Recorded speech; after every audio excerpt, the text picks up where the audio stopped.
بسم اللہ الرحمن الرحیم۔ دل کی بیماری سے بچنا چاہتے ہیں تو روزانہ کھانا کھاتے وقت ایک پیاز کاٹ کر کھائیں۔ اس سے دل کی دھڑکن نارمل رہتی ہے۔ اگر رات کو نیند نہیں آتی اور بے چینی رہتی ہے تو آپ کو میگنیشیم کی ضرورت ہے۔ اپنے خوراک میں بادام استعمال کریں۔ میری ایک بات ہمیشہ یاد رکھنا، اپنے اندر کی سوچوں کو صاف کیجیے، کیونکہ کشتی باہر والے پانی سے نہیں بلکہ اندر والے پانی سے ڈوبتی ہے۔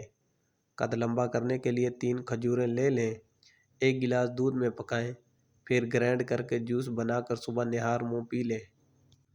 آپ کے جسم کے کسی بھی حصے میں درد ہو تو نمک اور زیتون کا تیل مکس کر کے لگانے سے درد غائب ہو جائے گا۔ جن لوگوں کو خوف، وحشت اور دل تیز دھڑکنے کی شکایت ہو وہ بادیان کے پھول سے فائدے حاصل کر سکتے ہیں۔ صرف 2 کیلے آپ کو 80 منٹ کی شدید ورزش کے لیے کافی توانائی فراہم کرتے ہیں۔ سیب روزانہ باقاعدگی سے کھائیں۔ رات کو کم سے کم 1 سیب ضرور کھائیں۔ اس سے بار بار اور زیادہ پیشاب آنا ختم ہو جاتا ہے۔ دہی کے اوپر کا پانی جگر کو دھوتا ہے اور معدے کی ہر قسم کی خرابی کا علاج ہے۔ 3 گاجر آپ کو 3 میل چلنے کی توانائی دیتی ہیں۔ ہماری قوت مدافعت کو طاقتور بناتی ہے۔ گاجر کے استعمال سے غذائیت کی کمی پوری ہو سکتی ہے۔ کچھ باتوں سے لا علمی ہی اچھی ہوتی ہے، کیونکہ معلوم پڑنے پر ہم دکھ کے دریا میں اتر جاتے ہیں۔ کیلا اور گھی کو دودھ میں ملا کر کھانے سے جسم کی قوت مدافعت میں اضافہ کیا جا سکتا ہے۔ آگ سے جسم کا کوئی حصہ جل جائے تو اس پر کچا آلو رگڑ لیں، اس سے چھالے نہیں پڑیں گے۔ دماغ کو پرسکون رکھنے کے لیے رات کو سوتے وقت پاؤں کے تلوں پر خالص سرسوں کا تیل لگائیں، اس سے دماغ کو بہت حد تک سکون ملے گا۔ اگر روزانہ 4 منٹ پاؤں کے تلوں پر خالص سرسوں کے تیل کی مالش کی جائے تو دماغی سکون کے علاوہ آنکھوں کو بہت فائدہ ملتا ہے اور نیند بھی کھل کر آئے گی۔ سائیکالوجی کے مطابق جو لوگ ایک سے زیادہ تکیوں کے ساتھ سوتے ہیں وہ اکثر تنہا اور افسردہ ہوتے ہیں۔ جب دوپہر کا کھانا کھاؤ تو اس کے بعد تھوڑی دیر سو جاؤ اور شام کا کھانا کھا کر لازمی کچھ منٹ چلو، چاہے تمہیں کانٹوں پر چلنا پڑے۔ جب تک پیٹ کی پہلی غذا ہضم نہ کر لو دوسرا کھانا نہ کھاؤ، چاہے تمہیں 3 دن لگ جائیں۔ جینے والوں کی قدر کیجیے، مر جانے والے اپنی تعریفیں نہیں سن سکتے۔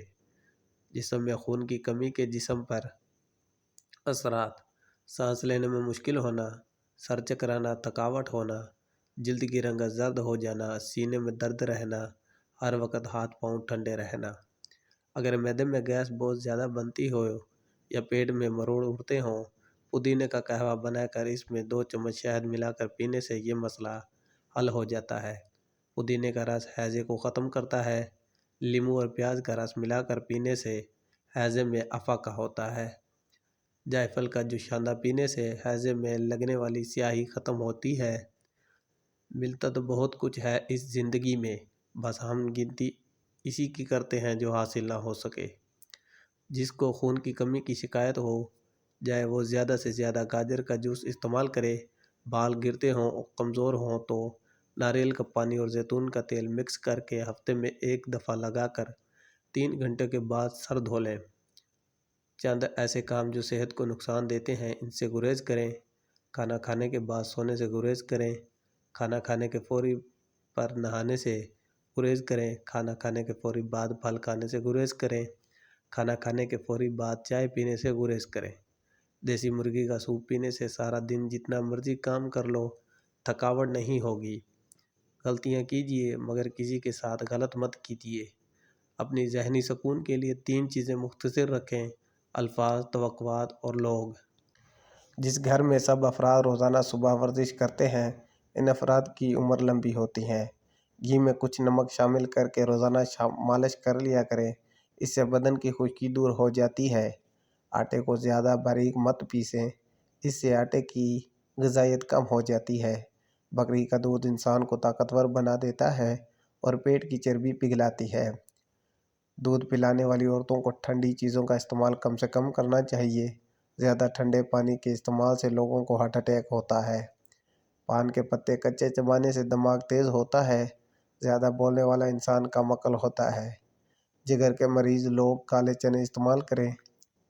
جسمانی کمزوری کا شکار لوگ بھی کالے چنے استعمال کر سکتے ہیں، بہت زیادہ طاقت دیتے ہیں۔ گھٹنوں کے درد میں انجیر کھانا بہت مفید ہے۔ جگر کی خرابی پیدا ہو جائے تو رات کو ایک مولی باہر کسی